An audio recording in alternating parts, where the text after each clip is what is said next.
I thought I'd do a really quick video today, mainly because my kids have broken up for the summer and, as many will know, chances of getting anything done after that are near zero.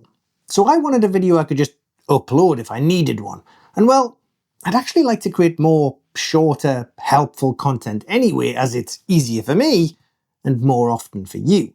In my contrast paints review video, many of you spotted these things and asked what they were and where I got them. Well, I actually made these myself. Let me show you.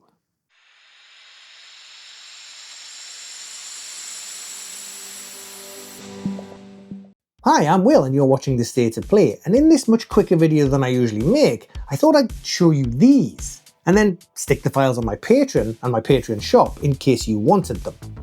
Now, as you've probably seen many times on my channel, I use gallon cork bungs and wine corks to hold my models for spraying and painting. They're either blue tacked on or pinned using paper clips, basically because it's cheaper.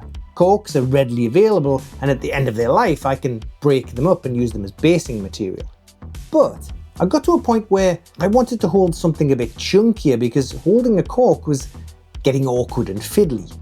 Like, for a while I used to turn the gallon corks upside down and hold them in those Citadel paint holders, but the pressure of the spring clamp would end up breaking the cork, and after that it would never hold it again. And using the smaller side of the cork gave me less surface area to work with.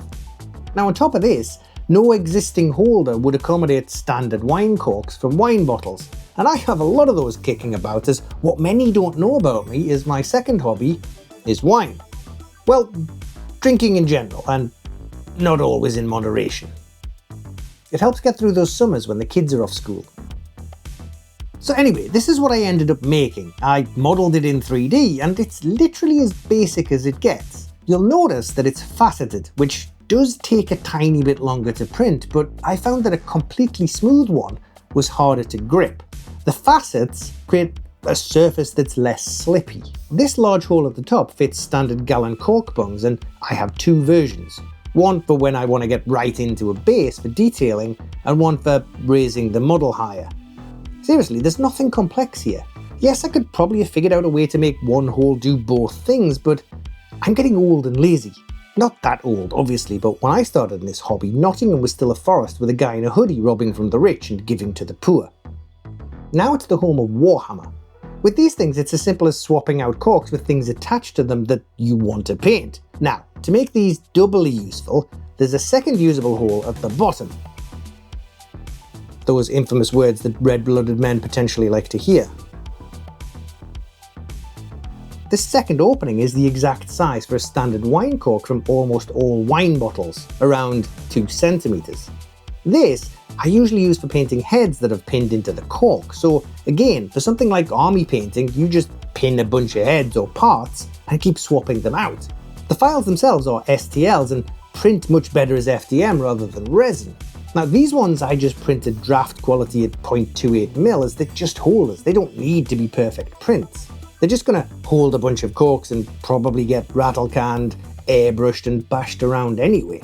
These ones fit my hands, but by far the easiest way to modify these is to use your 3D slicer software and scale the model upwards in only the Z axis. So, like this. This keeps both holes exactly the right size, but lets people with bigger, wider fingers find the right balance. I'm going to put these files up on my Patreon for everyone if they wanted them, but you will need to source your own gallon cork bungs, not to be mistaken for tapered cork plugs. The gallon ones are short and stubby, and your dad or granddad probably has some left over after attempting to make some beer or moonshine in the garden shed. The other corks are easy to find. They come in wine bottles and are much more fun to source. You can either drink the wine yourself, or ask a female friend to collect them during a girls' night out. You'll end up with way more than you need that way. Then attach your bottles to the corks whichever way works best for you.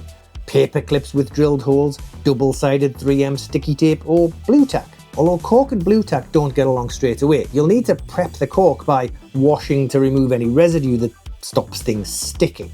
There you go, super quick, super easy, super cheap. Yeah, you need access to a 3D printer, but you can print a bunch of these out in less than an hour.